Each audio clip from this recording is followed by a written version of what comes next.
Hello everybody, this is threezero and welcome to another edition of Transformer Facts Friday. This is the second weekly roundup show that I like to do on this channel, which again gives me the perfect opportunity to do exactly that.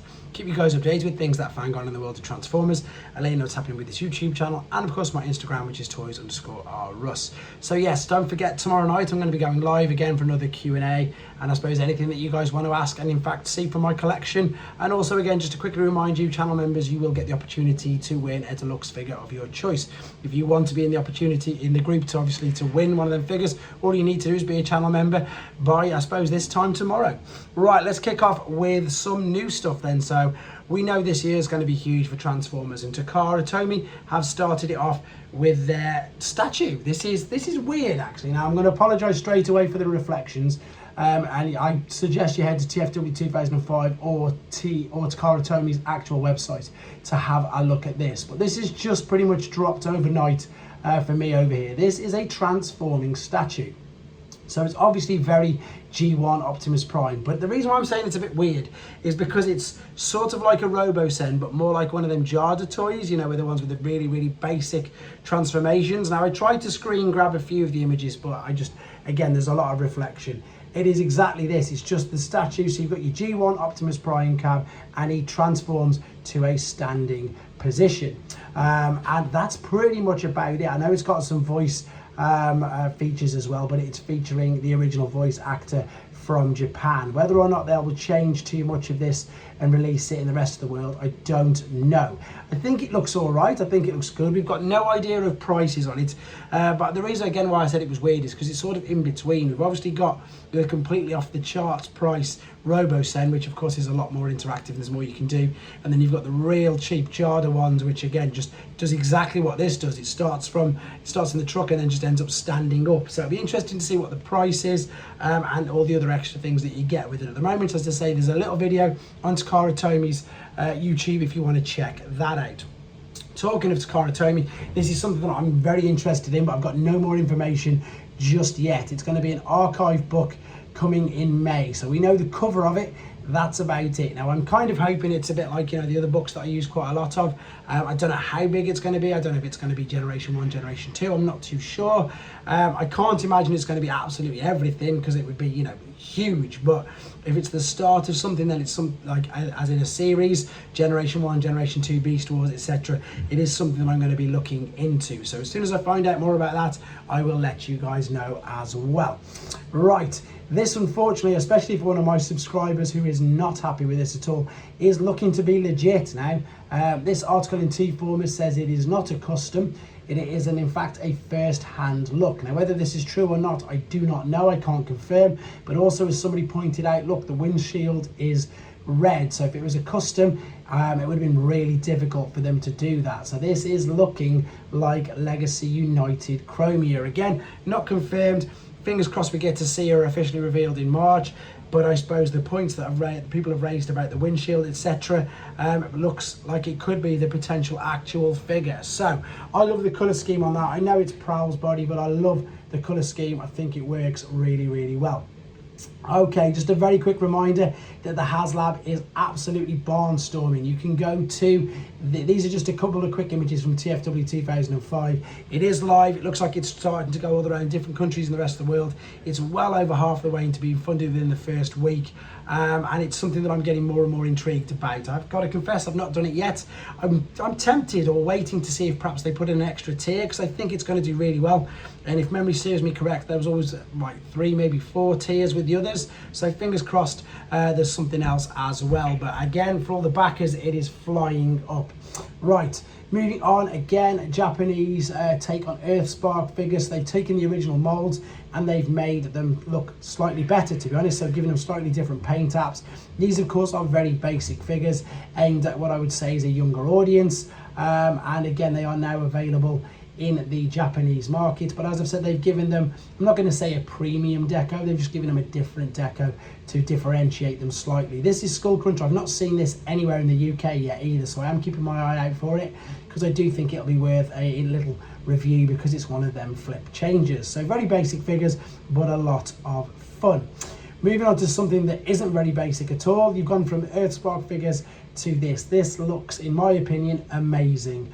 Yes, okay, it doesn't actually transform, but this is one of YOLO Park's. This is their wave 2 of their model kit. So obviously we had Optimus Prime, Bumblebee, and Optimus Primal, the first wave. Wave 2 is Cheetor, Scourge and Rhinox. So just a quick reminder, this unfortunately doesn't transform. It is a model kit, a bit like the Megatron one I did a review on, that you are going to have to build up yourself, but the detail on these are amazing. It basically builds up to be a highly articulate, very detailed, highly posable action figure. So now the other thing I suppose that may be a tiny bit negative is they do scale much bigger than the Voyager class versions of these figures for the robot mode. So if you're looking for multiple displays, I'd recommend getting these guys for the robot mode and having your actual studio series for the alternate.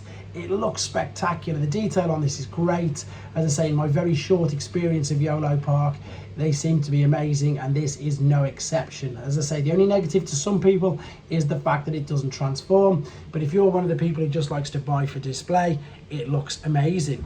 Now again, another non-transforming figure. This is MDLX threezero. This again is another licensed product, but this is just a straight up action figure. So there's a couple of little parts assemblies, but that's only because it's for you to change things like put the cannon on a different arm, change the fists, change the face, etc. like that. This is again fully posable, highly accurate, highly detailed.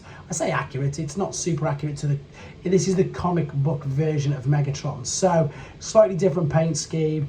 It just looks great. They all do, to be fair. And again, that is the new colour scheme of the new MDLX Megatron. Moving on to some news. This is quite interesting because I believe it's this weekend.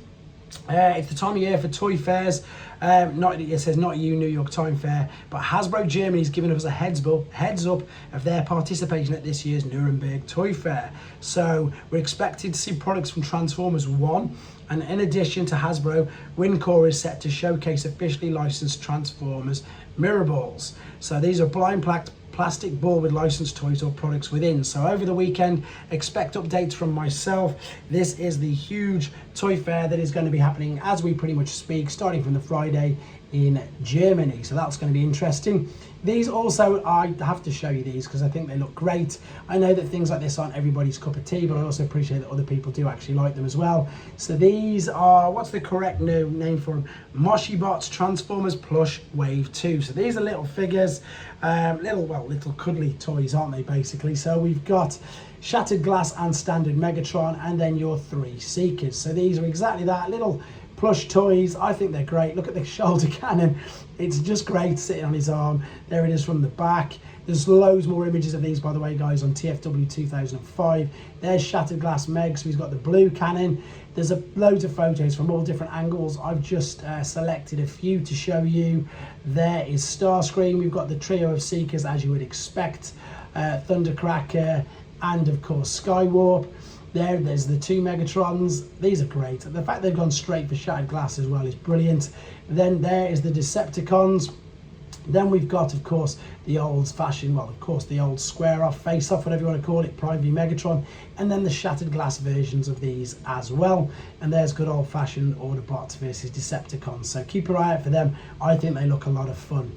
Onto third-party Weibo. On Iron Factory, they are really going to town, pushing their samurai range of figures, and I've got to confess, I think they do look great. So there's some more images on their Weibo of Sideswipe, of the Samurai Menasor that we've seen images of, and of course of Leo Kaiser's bots that have came out, and the second one, this particular one, is on his way to me as we speak, so I'll be reviewing that very soon. With regards to other things that you can get, as everybody knows, I do reviews for Show Z. This is the pre-order page. So you've got the New Age Tailgate and Wind Charger. You've got the upgrade kits. You've got the other Leo Kaiser bots. You've got DNA upgrade designs, YOLO Park models, threezero figures, the new Constructicons, the new take on the Dinobots from Kang Toys. So many figures to choose from. Loads of pre-orders, fans hobby figures. Everything, including the missing link, Lunar Prime, everything apart from your standard Generations toy line and Studio series. You can get the rest on this website, and you can get a good discount on some of the flash sale products as well. So there we go, guys. Check out that website. Reviews coming up. I've done the Pangu Loki. I've finally done the DNA Design Prowl kit. I'm probably just going to chuck a T-Rex in there randomly because I haven't managed to do that yet. And again, I am still waiting. It's going to be too much. Everything's coming at once. So what I mean by that is all of Legacy United Wave 1, all of the Studio Series, all the pre-orders I think are going to come at exactly the same time. So I'm going to be completely backed up for weeks. And of course, I've got the rest of the Gold Kangbots to do. So as ever, guys, it's a great time to be a Transformers fan. Hope to speak to and see loads of you in the chat tomorrow night. They're always fun, and then I'll get as much done as I can, of course, with the A to Z continuing, even though I've messed the order up, but that will be all sorted. You might not even have noticed just because it's all back in order now, but I've got a couple still out, Black Rorichi, Black Zarek, and everything coming up soon as well. So thank you very much for watching. Take care.